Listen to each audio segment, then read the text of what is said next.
let's talk about The Sunlit Man by Brandon Sanderson, the final secret project from him, the third of them, which is Cosmere related. This is a spoiler-free review, so I won't go into kind of Cosmere theories and stuff. This is definitely the most Cosmere related of the three Cosmere books, comfortably in fact. I will not touch on that except elliptically.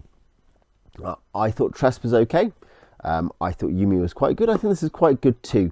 None of these for me has been hitting his peaks, and I don't know why that is, necessarily, but I think, I've enjoyed all three that I've read. I haven't read Frugal Wizard. My wife read it. She thought it was good.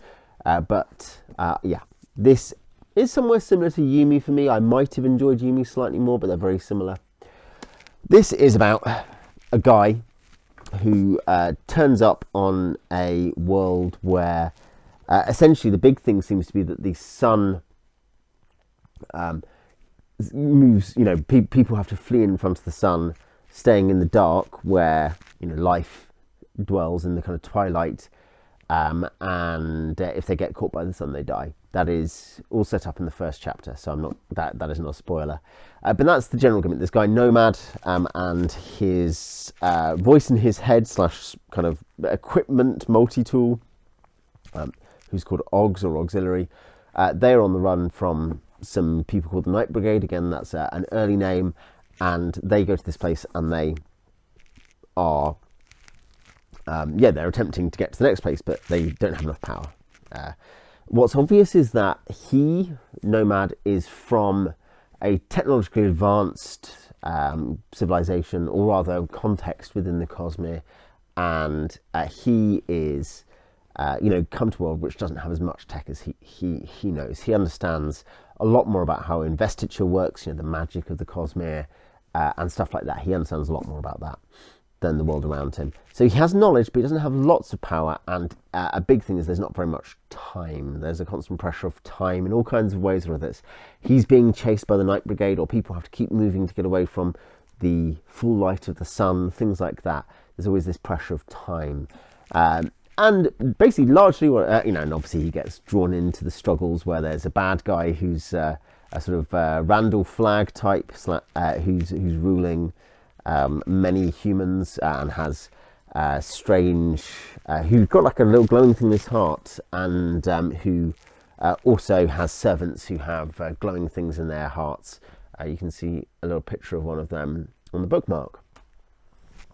And anyway, that's the kind of idea is he gets involved somewhat against his will, because he's a cynical and bruised guy, and he this is a Mad Max / Shane / whatever, sort of mixture of it's the post-apocalyptic Western at some level. There's a lot of the vibes of that, and the idea of the wandering gunslinger. And he's the wandering gunslinger, somewhat cynical, drawn into things, maybe somewhat against his will. That is basically a satisfying plot. I enjoyed it. It was good. It was all executed pretty well, and I think struggled slightly less. I think all three books, I actually think, that were Cosmere related, struggled very slightly with, especially because the compressed lengths, each of them being just over 400 pages in hardback. I have the feeling like Sunlit Man, Secret Project 4, was originally much longer than the others, so I don't know exactly what's happened in terms of what's been cut, what's been increased across those. This suffers probably less than those two do from feeling very slightly like it just ends. I very much felt like that's about Yumi, and Tress, though, had other issues with it, had big pacing issues, I think, throughout the book, and including at the end. This struggles slightly less with it. It's not quite as monumentally satisfying as Words of Radiance might be in terms of its ending, or say perhaps, or indeed Way of Kings, or perhaps Lost Metal in terms of recent Sanderson books. Very, very satisfying conclusion, very effective conclusion. It's not quite there, and there'll be various reasons. One is, of course, that you're talking about a slightly shorter book, and a book that you don't know the characters in on the whole anyway, prior to reading it. And I think that leads to a very slight mismatch where because I mean, I don't mean that you have to know the books, to really enjoy a book's ending, you have to have read 3 books about the characters. What I mean is the things that build up other books are not present. You don't have the sheer length of some of those books, and you don't have the build up of some of those books. So we're doing something on a smaller scale here. It is a good work. It's a solid entry into his oeuvre. It's not the best thing he's ever written. The physical book, by the way, is obviously gorgeous. The leather covers are gorgeous. The art is gorgeous. Some of the art is amazing. The art is not absolutely as good as in probably Yumi or Tress, particularly in Yumi, which I think has very good art. But it's by Ananda Souza, Nebetsi Zitro, and Kudri Arkan. All pretty good stuff. What to say in terms of just the kind of plot and character stuff, and then briefly touch on the kind of non-spoilery way that it touches on the Cosmere. The world building was exceptionally good. This is probably the most satisfying world building wise of the 3 Cosmere books that are Secret Project. Sanderson's very good at this. He's very good at creating interesting worlds that have weird conditions where the magic works slightly differently based on the original template he has of the 3 realms and so on. He's good at magic stuff. He's good at being creative. The world is very satisfying. We don't really see enough of it. I actually think Yumi, we got more of the world in a similar length book, and I really liked that. I think a slight weakness here compared to Yumi, if the plot and the plot pacing and ending are stronger, a slight weakness is we don't get as much real exploration of the world. There's a lot of it which feels sketched out rather than painted in. The characters are, Nomad is very good on the whole. A lot of the other characters are sort of okay. Like they are, Sanderson does a bit of good character writing. He can do that. But it is not his number one strength. He's strong at it, but there are other things like to do with plot pacing, world building, and action, which he's really strong at generally.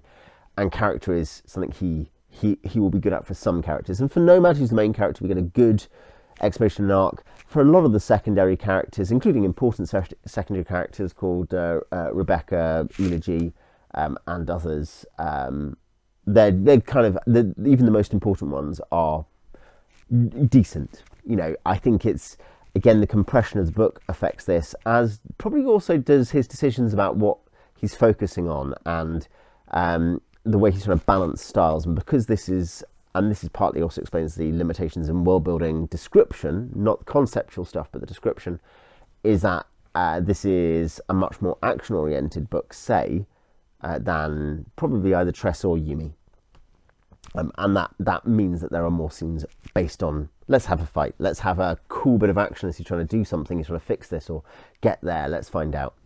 The character work is fine. The style is, most of it is just Sanderson, but there's a problem that is exactly the same problem that was particularly true in Tress, a little bit there in Yumi, though I found Yumi much better for this. And it's nowhere near as bad as Tress. With Tress, there were 2 layers of issues I found with tone and style, because Sanderson is just a solid writer at best. One, in there's a whimsical tonal issue, which I just didn't gel with, for various reasons. And I like The Princess Bride, so it's not strictly about the concept.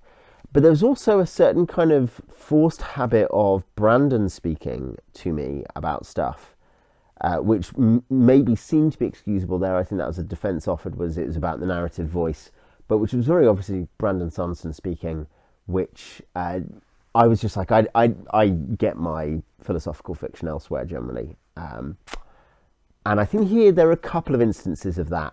And it's better here because I think the pacing is tight and he's trying to push forward things with time, so you get less of that. And he's always had a habit of, there's a bit of monologuing that sometimes works and sometimes doesn't. But there are just a couple of moments here where I'm like, okay, I feel like we've not explored these themes well enough to really justify getting a little bit of a speech there. And a couple of them are just, almost ridiculous. And I give this example, there's no spoiler here, of a specific exchange, which I was just like, this is one of the worst things I've read in a book for years.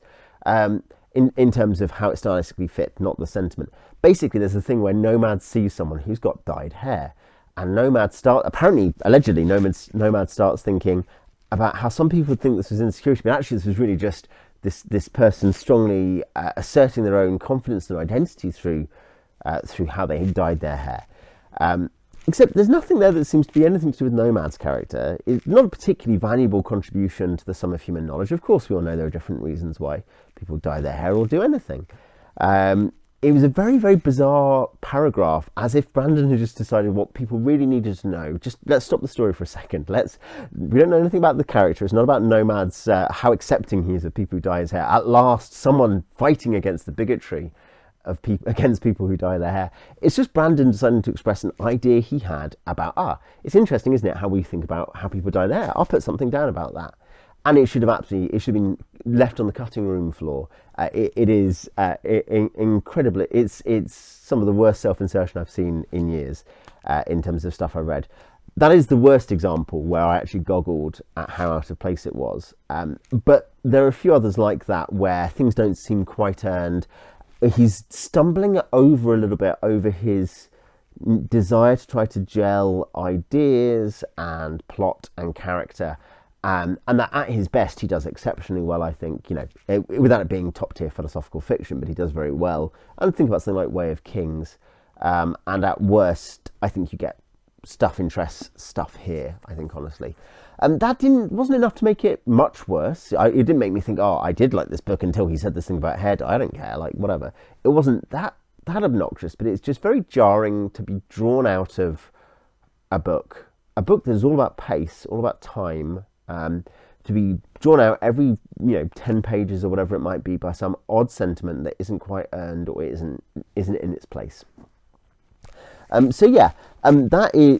was, I think, actually, as much as anything, more than other things, the most jarring thing for me. That maybe I didn't quite feel there was enough of the world in it. I wanted to see more of the world, more of how people lived.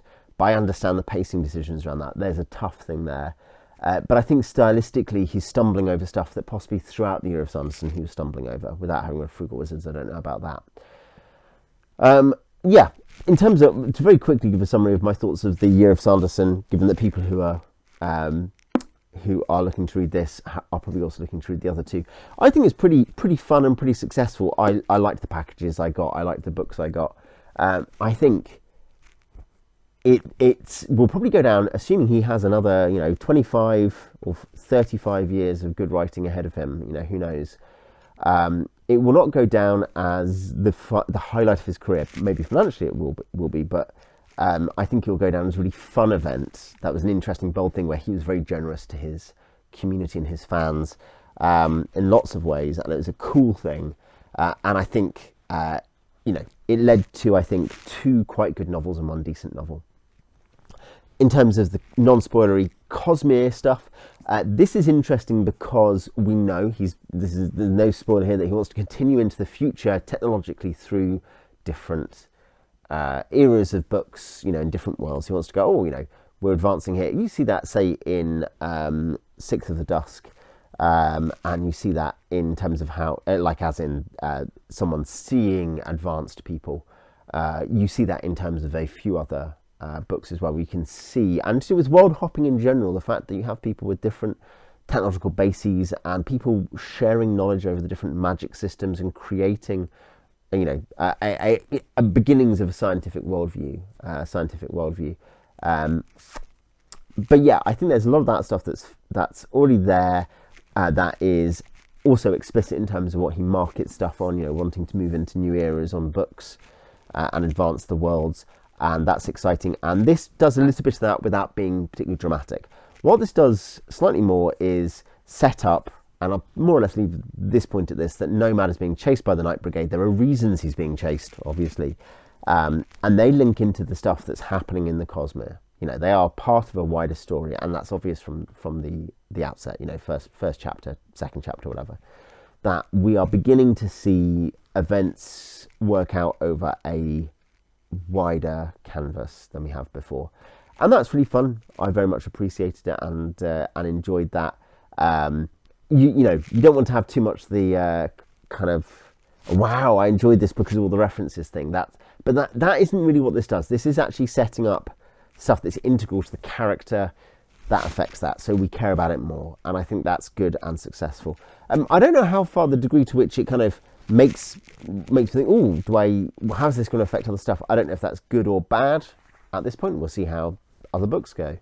But I enjoyed that without finding it necessary. It wasn't something where you need to mostly care about that to get something out of this. I think if you're willing to get the general idea and have and accept the investment the character has in it, which is important to the book, and that's integral and therefore positive, I think you'll enjoy it. I enjoyed it. I wouldn't mind reading more in terms of and to be fair, all of the super projects, more about those worlds at different levels, more about many of those characters. But yeah, I'm looking forward to Stormlight 5 is the next big landmark. Looking forward to that. That's an important one. Let's see what happens. If you've read Sunlit Man, tell me what you think in the comments, and I'll see you next time.